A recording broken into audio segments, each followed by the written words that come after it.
ಆ ಹುಡುಗ ಬಾಲ್ಯದಿಂದಲೇ ನಾನು ತುಂಬ ಓದಬೇಕು, ದೊಡ್ಡ ಮನುಷ್ಯನಾಗಬೇಕು ಎಂದು ಕನಸು ಕಂಡವನು. ಅದರಂತೆ ಶಾಲೆಯಲ್ಲಿ ಕಾಲೇಜಿನಲ್ಲಿ ಉತ್ತಮವಾಗಿ ಓದಿದ. ನಂತರ ಡಿಗ್ರಿ ಪಡೆದ. ಇನ್ನೂ ಹೆಚ್ಚು ಓದಬೇಕು ಎಂದು ಆಸೆ ಇತ್ತು. ಆದರೆ ಮನೆಯ ಆರ್ಥಿಕ ಪರಿಸ್ಥಿತಿ ನೋಡಬೇಕಲ್ಲವೇ? ಮನೆಗೆ ಸಹಾಯ ಆಗಲಿ ಎಂದು ಡಿಗ್ರಿ ಮುಗಿದ ತಕ್ಷಣ ಒಂದು ಕಡೆ ಕೆಲಸಕ್ಕೆ ಸೇರಿಕೊಂಡ. ಕೆಲಸದ ಅನುಭವ ಸಾಲದೆಂಬ ಕಾರಣಕ್ಕೆ ಒಂದೆರಡು ದಿನಗಳಲ್ಲಿ ಆ ಕೆಲಸ ಕಳೆದುಕೊಂಡ. ಆಗ ತಾಯಿ ಹೇಳಿದಳು, ಹೋಗಲಿ ಬಿಡು ಮಗು, ಬೇರೆ ಕಡೆ ಕೆಲಸ ಹುಡುಕು. ಅದರಂತೆ ಅವನು ಅಲ್ಲಿ ಇಲ್ಲಿ ಅಲೆದಾಡಿದ. ಕೆಲಸವೇನೋ ಸಿಕ್ಕಿತು. ಆದರೆ ಕೆಲಸದಲ್ಲಿ ಬಹಳ ನಿಧಾನ ಎಂಬ ಕಾರಣದಿಂದ ಮತ್ತೆ ಆ ಕೆಲಸವನ್ನು ಕಳೆದುಕೊಂಡ. ಆಗ ತಾಯಿ ಹೇಳಿದಳು, ನಿರಾಶನಾಗಬೇಡ, ಪ್ರಯತ್ನ ಮುಂದುವರೆಸು. ಅದರಂತೆ ಆ ಹುಡುಗ ಪ್ರಯತ್ನ ಮುಂದುವರೆಸಿದ. ಮತ್ತೆ ಕೆಲಸ ಗಿಟ್ಟಿಸಿಕೊಂಡ. ಆದರೆ ಕೌಶಲ್ಯ ಸಾಲದೆಂಬ ಕಾರಣಕ್ಕೆ ಆ ಕೆಲಸವನ್ನು ಕಳೆದುಕೊಂಡ. ಆ ಹುಡುಗನಿಗೆ ತುಂಬ ದುಃಖವಾಯಿತು. ಅಮ್ಮ ಎಷ್ಟೇ ನಿಯತ್ತಾಗಿ ಕೆಲಸ ಮಾಡಿದರೂ ಒಂದಲ್ಲ ಒಂದು ನೆಪ ಹೇಳಿ ಕೆಲಸದಿಂದ ತೆಗೆದುಹಾಕುತ್ತಾರೆ. ಕೆಲಸ ಬದಲಿಸಿ ಬದಲಿಸಿ ನನಗೂ ಸಾಕಾಗಿ ಹೋಗಿದೆ. ಇನ್ನು ನನ್ನಿಂದ ಸಾಧ್ಯ ಇಲ್ಲ ಅಮ್ಮ. ಜನರು ನನ್ನನ್ನು ಕೆಲಸಕ್ಕೆ ಬಾರದವನು, ವೇಸ್ಟ್ ಬಾಡಿ ಎಂದರೂ ಪರವಾಗಿಲ್ಲ, ನಾನು ಮಾತ್ರ ಇನ್ನು ಮುಂದೆ ಯಾವ ಕೆಲಸಕ್ಕೂ ಹೋಗುವುದಿಲ್ಲ ಎಂದು ತಾಯಿಯ ಮುಂದೆ ಕಣ್ಣೀರು ಹಾಕಿದ.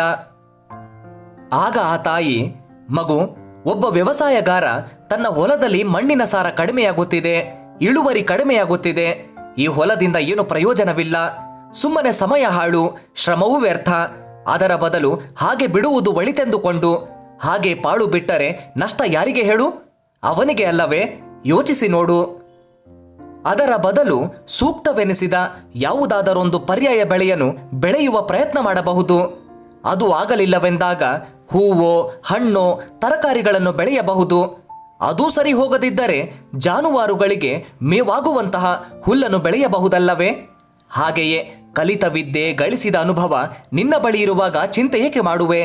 ಅವುಗಳನ್ನು ಬಳಸಿಕೊಂಡು ನೀನೇ ಏನಾದರೂ ಸ್ವಂತ ಉದ್ಯೋಗ ಮಾಡು ಎಂದಳು ತಾಯಿ. ತಾಯಿಯ ಅಮೂಲ್ಯವಾದ ಮಾತುಗಳು ಅವನನ್ನು ಬಡಿದೆಬ್ಬಿಸಿದವು. ಸ್ವಂತ ಉದ್ಯೋಗಕ್ಕೆ ಕೈ ಹಾಕಿದ. ಸ್ವಯಂ ಪರಿಶ್ರಮ, ಗಳಿಸಿದ ಅನುಭವ, ಇರುವ ಸಾಮರ್ಥ್ಯವನ್ನು ಸರಿಯಾಗಿ ಬಳಸಿಕೊಂಡು ಯಶಸ್ವಿಯಾದ. ಪ್ರೀತಿಯ ಬಂಧುಗಳೇ, ಇದು ಎಲ್ಲರ ಜೀವನದಲ್ಲೂ ಸಹಜ.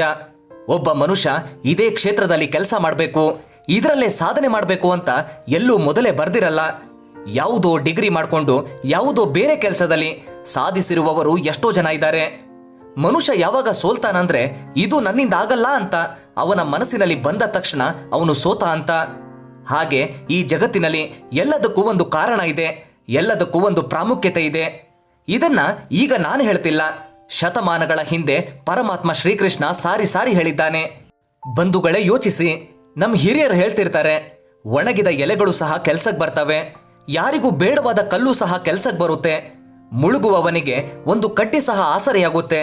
ಇದೆಲ್ಲ ಅವರು ಯುವ ಪೀಳಿಗೆಗೆ ಭರವಸೆ ತುಂಬೋಕ್ ಹೇಳ್ತಾರೆ.